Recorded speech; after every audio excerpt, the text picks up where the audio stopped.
Hey everybody, Frank Kern here, and I just made this new video for you. Now I'm recording this thing on my laptop, sitting on my couch, chilling out. So I don't have like the fancy microphone or anything, and so if it sounds weird, just kind of bear with me. I'm sure you don't really care about that. You just want to know about the stuff nobody tells you about email marketing that can make you a bunch of money. So let's get straight to it.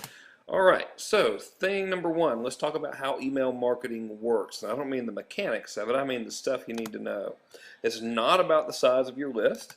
There are four other factors that are infinitely more important than the list size that directly affect your bottom line, aka how much money you're going to get.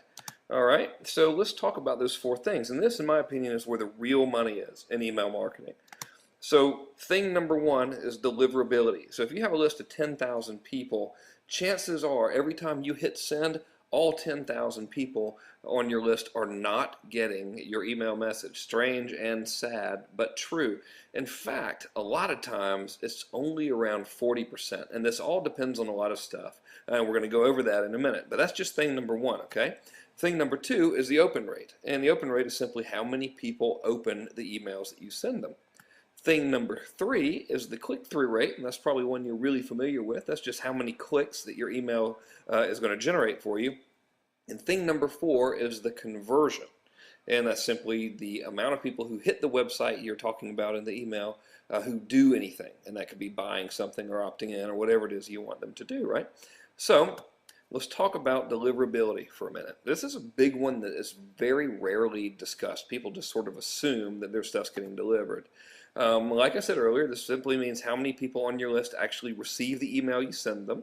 It's not, unfortunately, rarely as many as you think. And this is determined by lots of stuff. One thing it's determined by is your email service provider's reputation with ISPs. And I don't mean does AOL think that your email service provider is a nice person.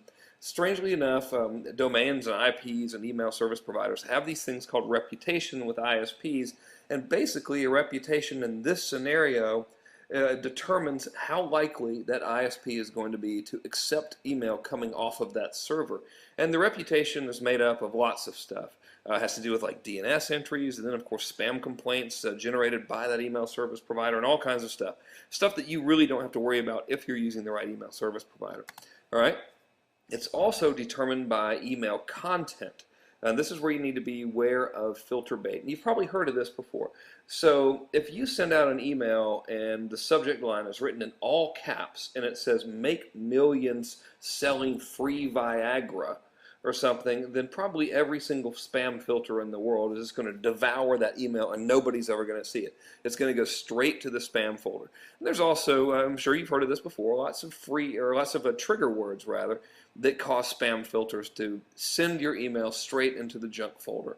And people say words such as free, millions, make money, things written in all caps, and various and sundry other words like that can cause the spam filters to eat your email, basically. All right, so that's another thing that affects the deliverability to the inbox. A fourth thing that affects deliverability is your website. And this is the actual URL that is listed or linked to in your email. So if you have a website that's been blacklisted for whatever reason, it's typically email related, then ISPs are going to scan the email coming in from your server and they're going to go, oh, this email is advertising a website that has been blacklisted, therefore we're not going to let that email into our system.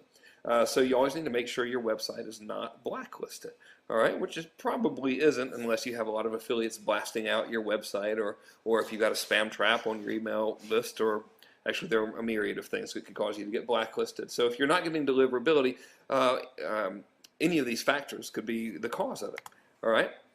So I guess a natural question you're probably having right now is, well, how do I make sure I'm getting good deliverability?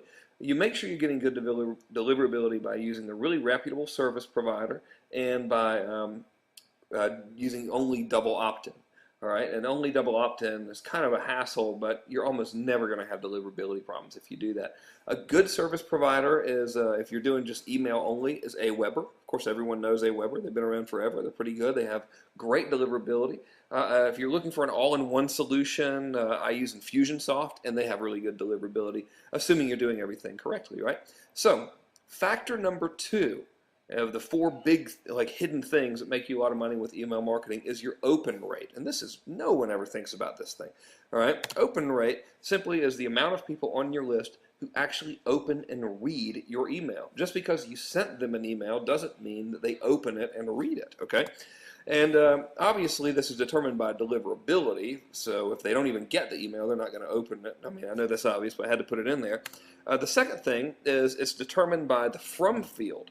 So the from field is simply who your recipient is showing your email being from.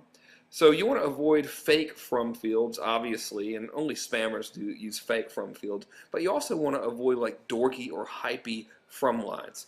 So if I like had my from field say from super awesome marketer instead of from Frank Kern, it's likely that the person who saw an email from super awesome marketer is just going to throw my email away and delete it without even reading it, right? So you always want to be conscious of your from lines. A lot of times people try to get cute and fancy with that, but it's great just to say it's from you. You know, if you have a good relationship with your list, there's no need to do anything fancy. So it's also determined by your subject line, and this is a big deal. So if your subject line says something like, you know, do not open this, I hate you, it's not going to get opened, right? But if it says something like weird new video, please don't tell anyone, it's probably going to get opened based on curiosity factor. So the subject line is a huge, possibly the most important determining factor of your email's open rate, all right? But there's also one hidden factor that most people never consider, and it goes along with the other two things I was just telling you about. And that is this. So hopefully I'll remember to zoom in the camera here in the editing process. But this is an email that's in my Gmail inbox, a little screenshot of it from John Carlton. And this is what I see before I open the email. You'll notice over here on the left, I see the from field is John Carlton. So I know it's John, I trust John, I like John, I know John's awesome. If it said something like awesome copywriter instead of John Carlton, I probably wouldn't even pay attention to it and would never read it.